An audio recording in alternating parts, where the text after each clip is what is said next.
What's happening, guys? James Blonde here with MMOHuts.com, and we're checking out EQII and what is new with EQII. We've got some really cool news.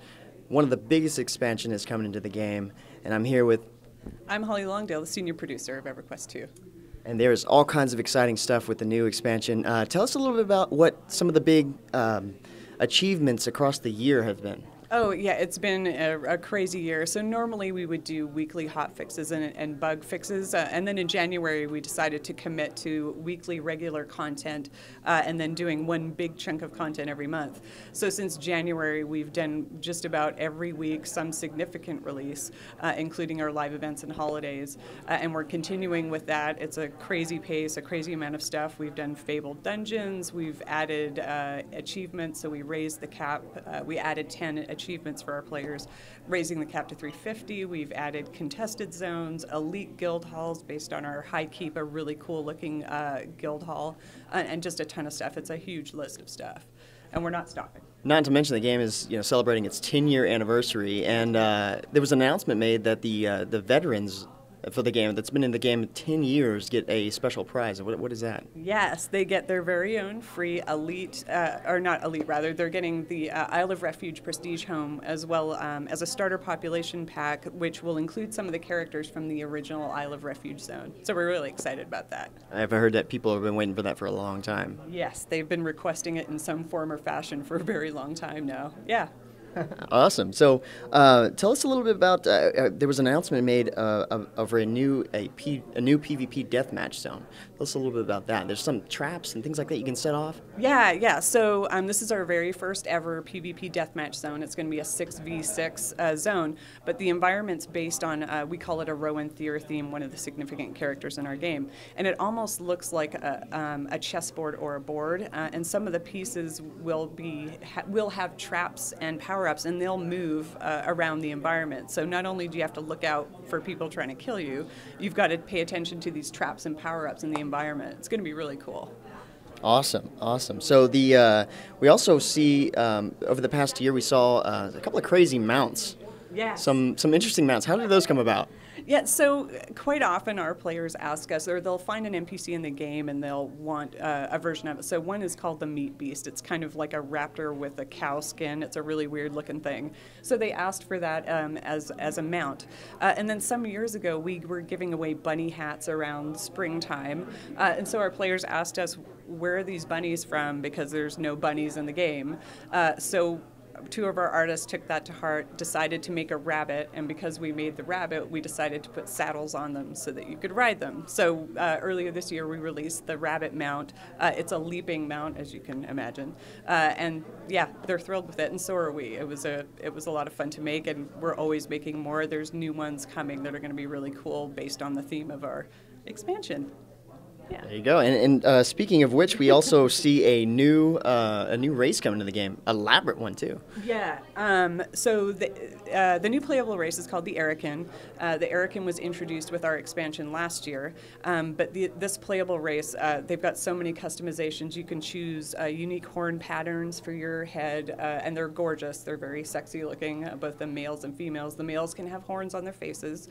You're born with wings. Your wings advance. They always look cool. You don't start out with baby wings, but you get 3 versions of wings as you advance, and then by level 85 you use them to fly. It's like a built-in mount for your character, and you can choose your hair color and your scale color, and your wing color matches as well. They're incredible, and they'll be available around the same time as the expansion. They're not part of the expansion. And by the way, the expansion is the Altar of Malice, correct? And it is right. The 11th expansion. It's Yes. one of the biggest ones in the game so far. Yeah. We've got a new area. We've got an upside-down temple, right? Yeah, so That's interesting. Yeah, our artists are very frustrated with us. Years ago, we did a zone called Tower of Frozen Shadow, which just had 2 degrees of lean, and that was a nightmare for design and art. And so now, we decided what an awesome idea to put an upside-down pyramid, crash it into the ground, and make it a fully playable space. And our artists have managed to do it. It's been a challenge because we don't want it to feel contrived. We want you to explore the space and feel like walking on the ceiling is a natural, well, sort of unnatural but obvious thing to do without it looking like we're putting things in specific places so you can move around the space, but it's crazy. And it's also based on the original Sraza, whatever you want to call it, the Forgotten Temple Zone from the original EverQuest. So the themes are really brought from that, and even some of the functionality. It's really cool. Awesome. Yeah, it looks really neat. You can definitely tell that everything's upside down, and the murals. It's not like something you've seen before. No, that's for sure. not. So we also have pygmy-eating dinos in this expansion. Yes, and the pygmies love their dinos, oddly.